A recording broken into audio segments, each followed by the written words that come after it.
शारीरिक दंड भारत की एक कठोर सच्चाई है। ये लाखों बच्चों को प्रभावित करता है। ये प्रथा हमारे समाज में गहरी जड़ें जमाए हुए है।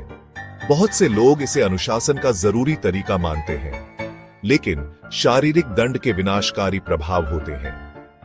ये बच्चों को शारीरिक और मानसिक रूप से प्रभावित करता है। भारतीय कानून व्यवस्था इसे मानती है। शारीरिक दंड के खिलाफ कई न्यायिक घोषणाएं हुई हैं। इन फैसलों का उद्देश्य बच्चों के अधिकारों की रक्षा करना है। ये स्कूलों में सुरक्षित और पालन पोषण वाले वातावरण की जरूरत पर जोर देते हैं। ये निबंध भारत में शारीरिक दंड के मुद्दे पर गहराई से विचार करेगा। ये हाल ही के न्यायिक फैसलों का विश्लेषण करेगा। ये शारीरिक दंड के खिलाफ कानूनी ढांचे पर भी प्रकाश डालेगा। निबंध बच्चों पर शारीरिक दंड के प्रभाव पर चर्चा करेगा। ये अनुशासन के वैकल्पिक तरीकों का भी पता लगाएगा।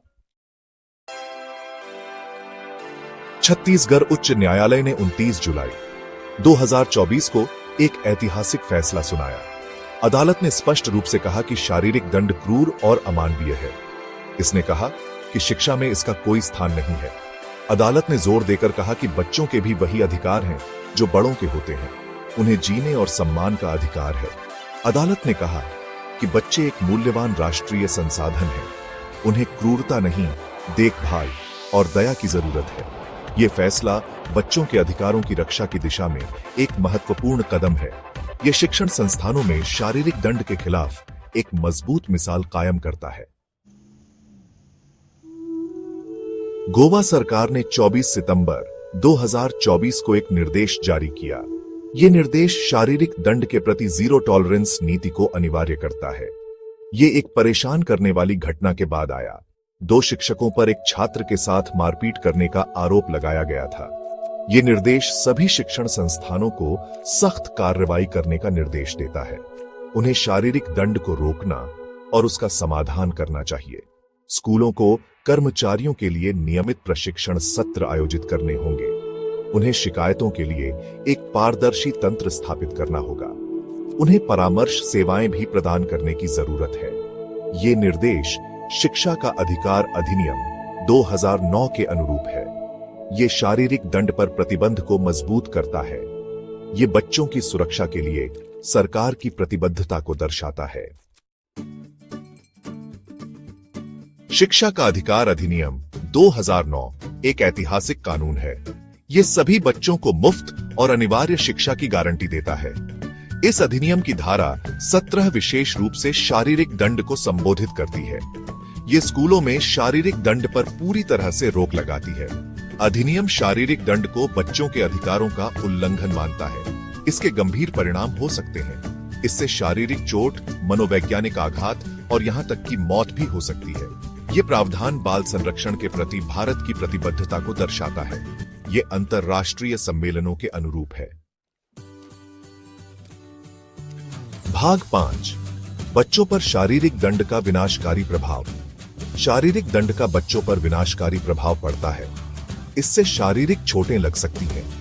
इससे मनोवैज्ञानिक आघात भी हो सकता है। शारीरिक दंड झेलने वाले बच्चों को डर, चिंता और अवसाद का अनुभव हो सकता है। उनका आत्मसम्मान कम हो सकता है। वे आक्रामक और हिंसक भी हो सकते हैं। शारीरिक दंड के दीर्घकालिक परिणाम हो सकते हैं। ये बच्चे की शिक्षा, स्वास्थ्य और समग्र कल्याण को प्रभावित कर सकता है। ये समझना जरूरी है कि शारीरिक दंड अनुशासन का प्रभावी तरीका नहीं है। ये बच्चों को आत्मनियंत्रण या जिम्मेदारी नहीं सिखाता है। इसके बजाय ये डर और नाराजगी पैदा करता है। भाग 6 भारत में बाल संरक्षण कानूनों की भूमिका। भारत में बाल संरक्षण के लिए एक व्यापक कानूनी ढांचा है। किशोर न्याय, बच्चों की देखभाल और संरक्षण अधिनियम 15 एक महत्वपूर्ण कानून है। ये कानून से विवाद में बच्चों के संरक्षण और पुनर्वास का प्रावधान करता है। ये उन बच्चों की भी रक्षा करता है जिन्हें देखभाल और संरक्षण की जरूरत है। बच्चों का यौन अपराधों से संरक्षण अधिनियम 12 विशेष रूप से बच्चों के यौन शोषण और शोषण को संबोधित करता है। इन कानूनों का उद्देश्य सभी बच्चों के लिए एक सुरक्षित वातावरण बनाना है। हालांकि कार्यान्वयन में अंतराल है। बाल संरक्षण कानूनों पर अधिक जागरूकता और संवेदनशीलता की जरूरत है। भाग 7 सकारात्मक और अहिंसक अनुशासन विधियों की वकालत। सकारात्मक और अहिंसक अनुशासन विधियां महत्वपूर्ण हैं। ये बच्चे के कल्याण को बढ़ावा देती हैं। ये तरीके बच्चों को आत्म अनुशासन और जिम्मेदारी सिखाने पर ध्यान केंद्रित करते हैं। इनमें स्पष्ट अपेक्षाएं और सीमाएं निर्धारित करना शामिल है। इनमें सकारात्मक सुदृढ़ीकरण और परिणामों का उपयोग करना भी शामिल है। सकारात्मक अनुशासन विधियों में शामिल है सकारात्मक सुदृढ़ीकरण, जो अच्छे व्यवहार को पुरस्कृत करता है। प्राकृतिक परिणाम बच्चों को उनके कार्यों के प्राकृतिक परिणामों का अनुभव करने की अनुमति देते हैं। तार्किक परिणाम ऐसे परिणाम निर्धारित करना जो दुर्व्यवहार से संबंधित हो। और टाइम आउट बच्चे को शांत होने देने के लिए स्थिति से थोड़े समय के लिए अलग करना। भाग 8 विभिन्न हितधारकों के दृष्टिकोण। शिक्षक, माता-पिता और विशेषज्ञ। शिक्षकों, माता-पिता और विशेषज्ञों के शारीरिक दंड पर अलग अलग दृष्टिकोण हैं।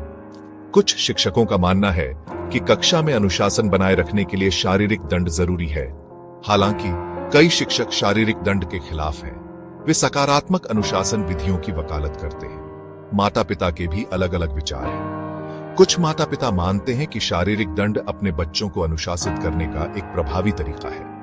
हालांकि कई माता-पिता शारीरिक दंड के हानिकारक प्रभावों को महसूस कर रहे हैं। बाल विकास और मनोविज्ञान के विशेषज्ञ शारीरिक दंड की कड़ी निंदा करते हैं। वे इस बात पर जोर देते हैं कि यह हानिकारक और प्रतिकूल है। भाग 9 निष्कर्ष। शारीरिक दंड को मिटाने की सामूहिक जिम्मेदारी। शारीरिक दंड एक गंभीर मुद्दा है। सभ्य समाज में इसका कोई स्थान नहीं है। ये बच्चों के अधिकारों का उल्लंघन है। इसके दीर्घकालिक नकारात्मक परिणाम होते हैं। शारीरिक दंड को मिटाने के लिए बहुआयामी दृष्टिकोण की आवश्यकता है। हमें जागरूकता बढ़ाने की जरूरत है। हमें दृष्टिकोण और व्यवहार बदलने की जरूरत है। हमें कानूनी तंत्र को मजबूत करने की जरूरत है। हमें शिक्षकों और माता-पिता को प्रशिक्षण और सहायता प्रदान करने की जरूरत है। सभी बच्चों के लिए एक सुरक्षित और पालन पोषण वाला वातावरण बनाना हमारी सामूहिक जिम्मेदारी है। बच्चे डर और हिंसा से मुक्त वातावरण में बड़े होने के हकदार हैं। हमें याद रखना चाहिए कि हर बच्चा अनमोल है। वे हमारे राष्ट्र का भविष्य हैं।